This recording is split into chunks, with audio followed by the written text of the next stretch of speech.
Josh is going to record it, and I will drop the recording up for you guys to see, as well as the other section of the class. Okay, and I'm going to be covering the 10 types of photo that I'm making the assignment for today. 10 types of photos. And what we've been doing so far has just been practice. So, Josh, are you recording? Okay, excellent. So, the shots you've done before, an automatic in manual with the preset and the micro, the action, the portrait, the landscape. Some of those are included in this, but you're going to be doing them now for real. So when I say for real, you're going to take some of the things that Andrew's going to cover in the lecture about composition, about how you can make your photos look professional, how you can draw the viewer's eye into your photo so the photo can tell a story. A lot of people have said a photo says 100 words. Am I saying that right? A picture says 1,000 words. A picture says 1,000 words. There you go. Well, I'll say a photo tells 1,000 words. If you do the photo right. If you can create the photo with the composition of how you set it up, you can shoot it right, you can position them right on the frame, and then you can edit it properly, your photo can tell a story. Photojournalism is big.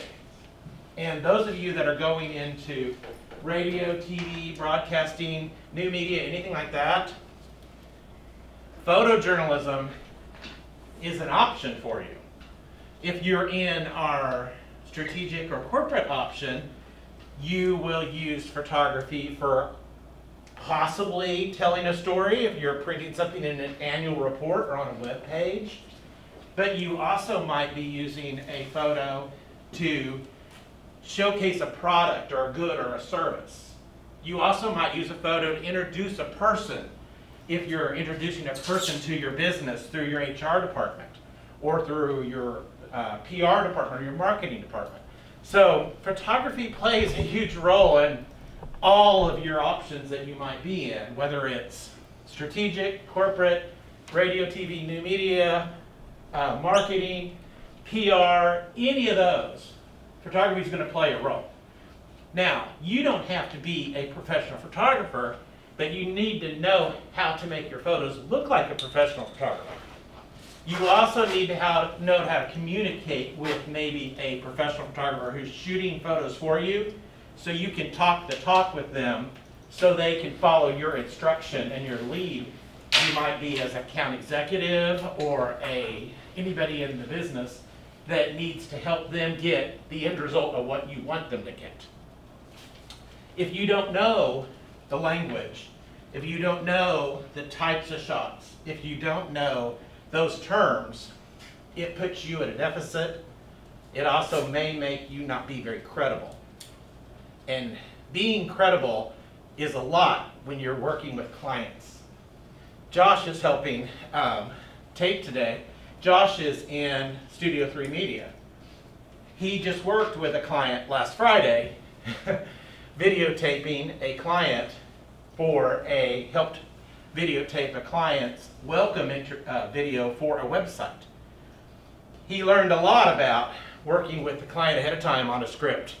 He learned a lot about how that script gets created and how it can meet a time frame, which was 2 minutes only.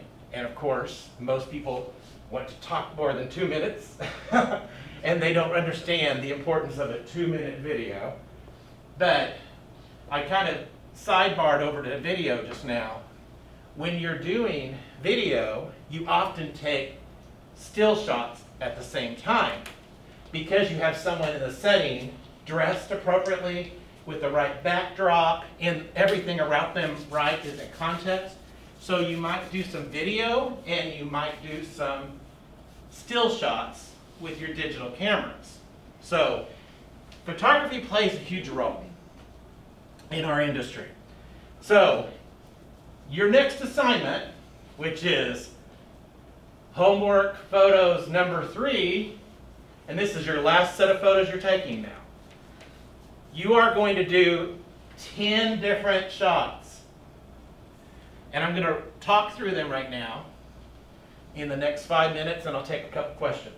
The first shot is a portrait. When I say portrait, a portrait is an individual human being, a person.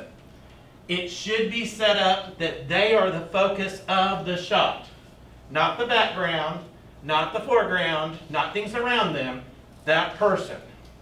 Most portraits often are head and shoulders. It could be a full body shot, but it's focusing on a human to introduce a human to someone through a portrait, okay? The next one is landscape. We've talked about landscape already. So a landscape photo is something outside and you see a wide view of a horizon. You see the beach, you see a sunset, you see a road, you see a trail. All of that could be landscape, okay? The second is action. Action is movement. I hate to call it just sports. Sports is a great way to get action and movement, but sports is not the only way. Action can be any kind of movement, and that movement can be inanimate or animate. So it could be cars. It could be an ambulance. It could be a squirrel running across a line, a power line, and behind your house. It could be a jogger. It could be any kind of sports, from basketball, soccer, or anything. I want to see movement and action. Josh just did an example back there, which I love that. It might be water pouring, and that is movement. And you can capture that with the right kind of photo and using the skills we've talked about already in how to capture things, okay? Movement. Calling it action. I may call it action/movement, so it's easy. The third is a close-up, micro. Close-up is focusing on the details of an object very close. The details, the bark on a tree, the feathers on a bird, the design on a butterfly's wings. Does that help you guys get the whole idea of that? Close-up. Focusing on detail of that close-up.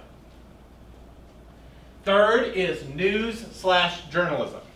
This is the telling the story with a photo piece. You're going to have to look hard for this because not everything is news. To find news, you have to look for news. Sometimes you randomly come upon it. But it needs to be a picture that, what? Tells a story. Tells a story and says right? A picture says 1,000 words. 1,000 words, yes. So you've got to think that way when you're looking for that photo, that news/journalism. That's numbers 5. What are some examples of that? A protest. What? So the first one, if you see like a doctor with a patient, the doctor's turned away and has a sad look on her face, patient in bed. Emotion, yeah, emotion. That's good. Fear, laughter.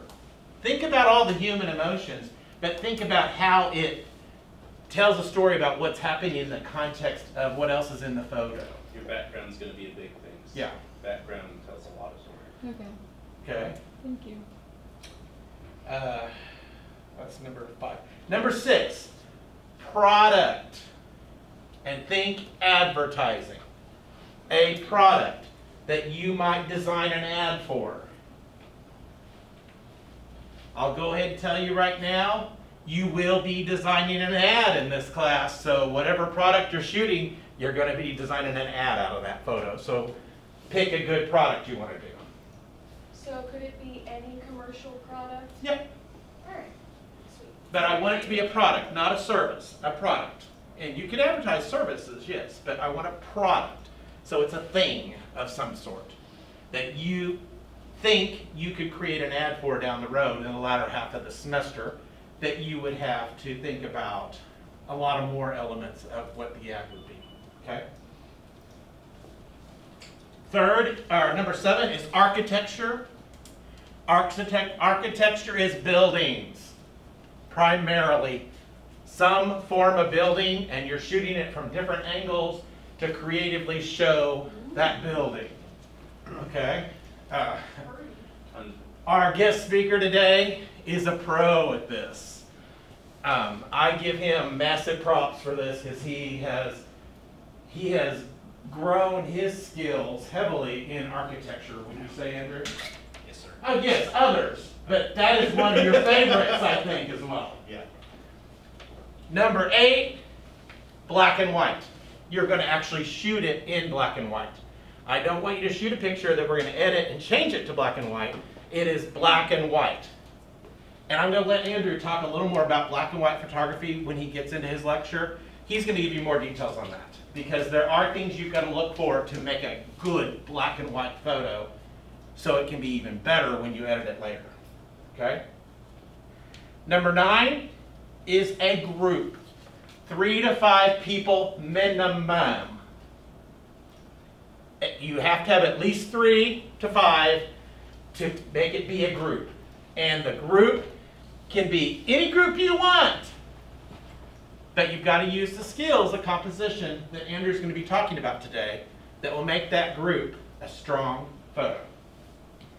And then number 10, nature. Nature, it can be just about anything, but it's outside shot.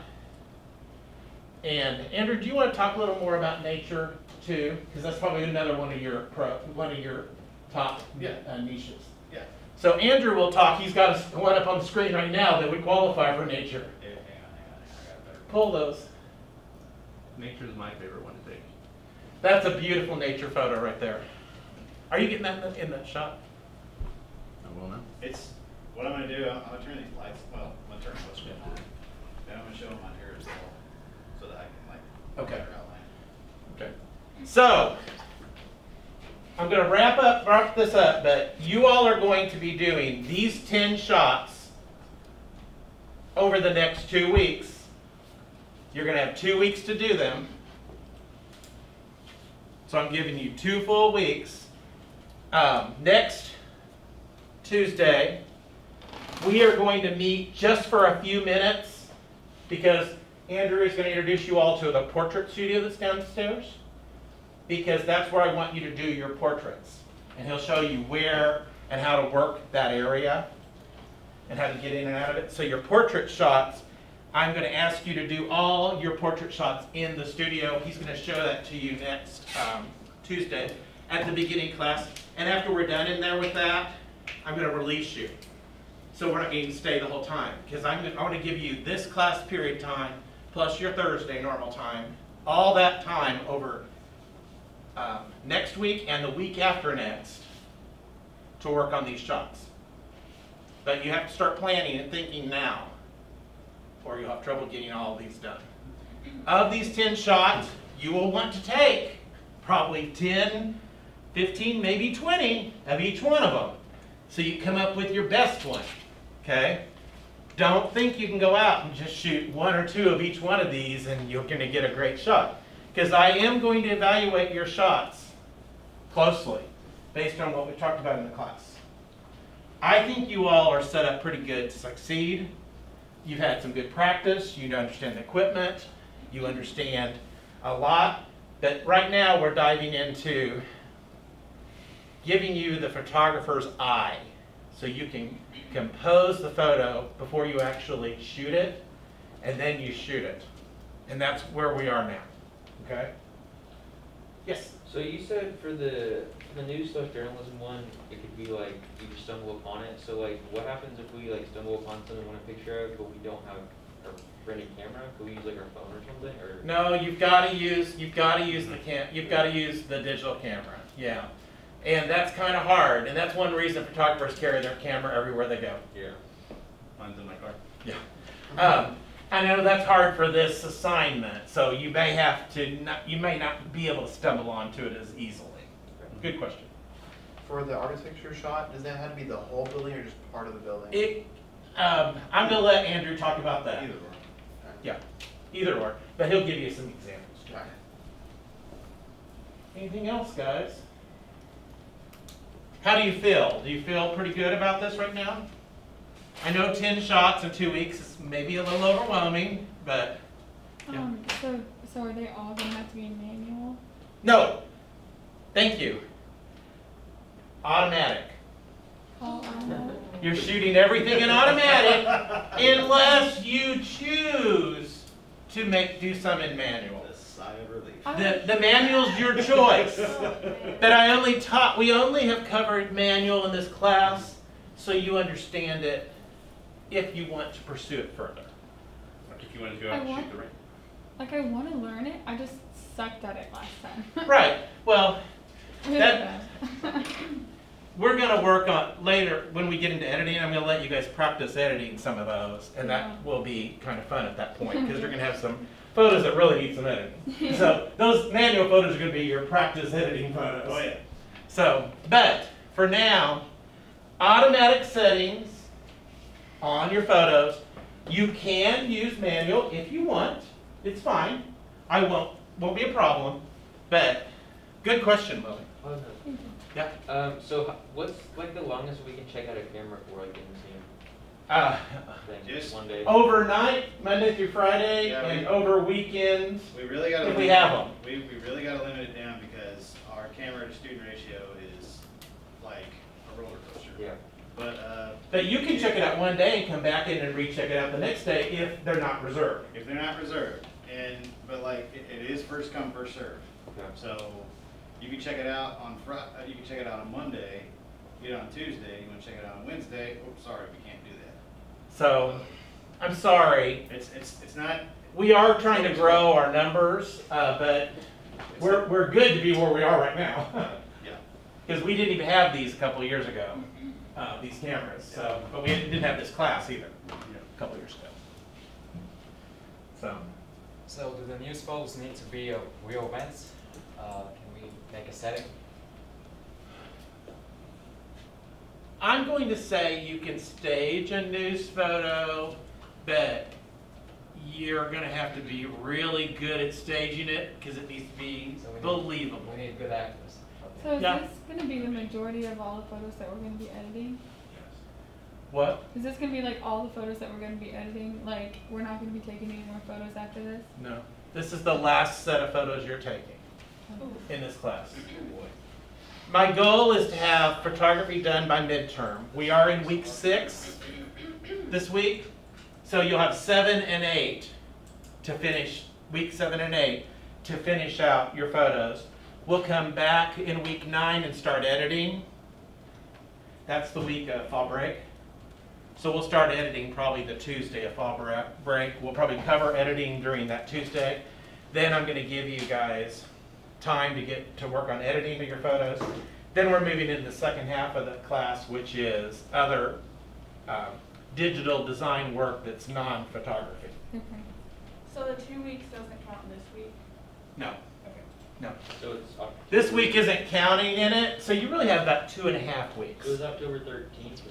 Oh, okay. I haven't set the date. Uh, I'll have to look at that. Let me look at that while Andrew's talking, and I'll give you guys that date. Okay? I'll decide for sure what your deadline is. I didn't write it down on here because I was trying to get started. So, good question. Okay, I'm going to stop this video, and we'll upload this soon so you guys can look at this, and then we'll have our guest speaker start in just a moment.